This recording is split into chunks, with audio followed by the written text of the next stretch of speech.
Social media and digital technology is right now changing how MPs are operating, how government is operating. We need to think about what sort of language we use and whether companies such as Facebook and Twitter need to take responsibility for that.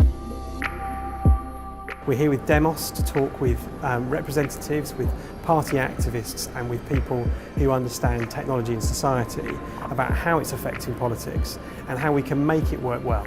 In terms of offline politics, we've seen rules develop over tens, if not hundreds of years, which are kind of go out the window when it comes to the online world.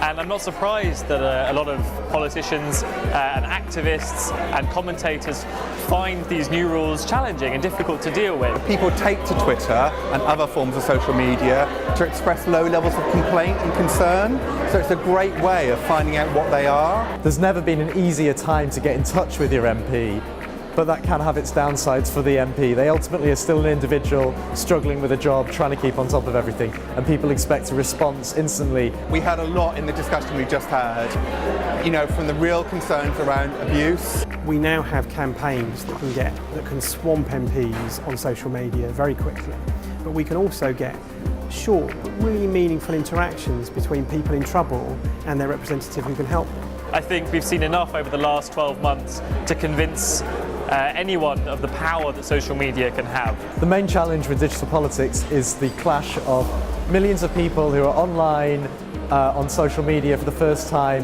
They've only recently got smartphones in the last few years, and their expectations and their idea of how politics should be is way out of line with the traditional structures and what most MPs expect and how they expect to communicate with constituents, and those two are quite hard to reconcile. Helping politicians and policymakers identify the problems with social media and try their best to alleviate them is fundamental. It's something that BCS has been pledging to do for an awful long time, and the same with Demos, and that's what we're really working towards.